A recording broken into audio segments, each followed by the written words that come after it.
오늘은 신장질환과 관련된 신장기능검사에 대해 설명드리겠습니다. 신장기능검사로는 크레아틴인, 사구체 여과율, 혈액 요소 질소 세 가지를 가장 많이 하는데요. 여기에 추가로 요단백 항목을 함께 설명드리고자 합니다.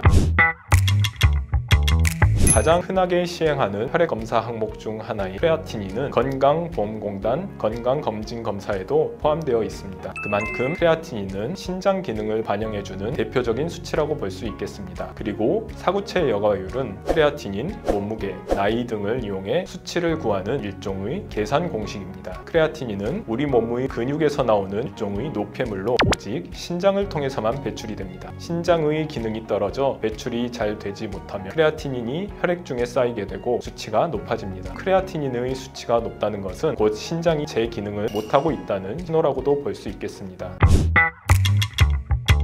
크레아티닌의 정상 범주라는 것은 개인 차이가 상당히 큽니다. 보통 정상 범위를 데시리터당 1.5mg 이하로 보고 있는데요. 다만 이 물질은 근육량에 따라 그 정상치도 달라집니다. 때문에 성별 차이 그리고 근육량에 따라 정상 범위가 달라지게 됩니다. 예를 들어 근육이 아주 많은 분이라면 1.5mg/데시리터가 나왔다고 해도 정상 범위일 수가 있는 것입니다. 그렇다면 무엇을 봐야 할까요? 과거부터 여러 번 검사를 시행해서 내 수치가 평균적으로 어디쯤에 있는지, 계속 오르는지 그 경향을 보는 것이 훨씬 중요하다고 할 수 있습니다. 예를 들어 1.3에서 1.4, 1.5 차츰차츰 수치가 높아지고 있다면 신장 기능에 문제가 생겼구나 라고 생각해 볼 수 있는 겁니다. 심지어 정상 범위 안에 있는 수치라고 해도 몇 년에 걸쳐 오르고 있다면 예를 들어 0.6, 0.8, 1.1 이런 식이라고 한다면 신장의 기능이 안 좋아지고 있을 가능성이 있습니다. 결론적으로 크레아티닌은 반복적으로 검사하고 나의 과거 수치와 현재 수치를 비교해 보는 것이 상당히 중요한 항목이라고 말할 수 있겠습니다.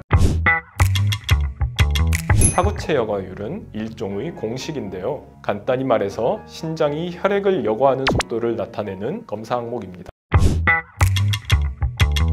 보통 정상 범위는 90 이상이고 신장 기능이 저하될수록 그 수치가 낮아집니다.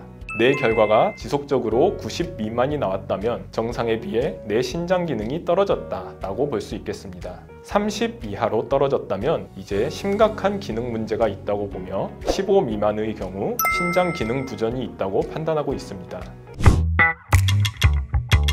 BUN은 혈액 내 요소의 질소 함량을 측정한 값입니다. 신장이 혈액에서 노폐물을 얼마나 잘 걸러내고 있는지 보여주는 지표입니다. 요소는 신장을 통해 배설되기 때문에 만약 요소가 혈액 중에 쌓여서 수치가 높게 나온다면 신장의 기능이 저하된 것인지 의심해 볼 만하죠.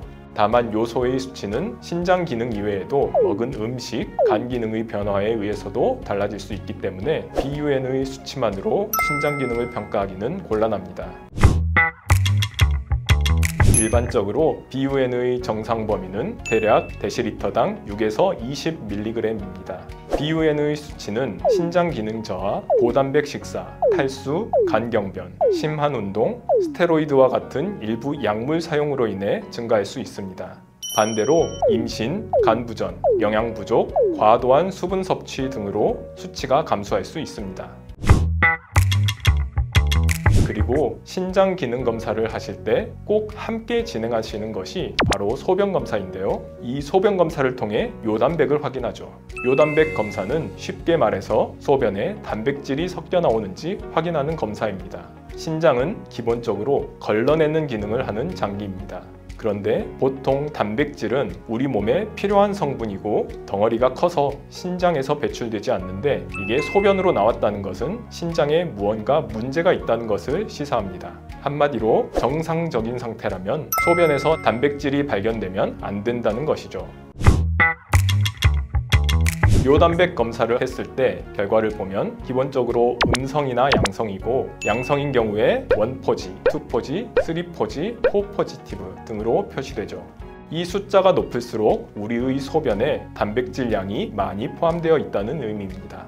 그리고 당연히 이 숫자가 높다는 건 단백질이 많이 빠져나간다는 뜻이니 좋지 않은 의미이죠. 양성이 나오면 뭔가 문제가 있기는 한데 이 요단백의 특징은 과로, 스트레스, 과도한 육류 섭취 등으로도 일시적으로 높아지는 경우가 있으니 이 점은 유의하셔야 합니다.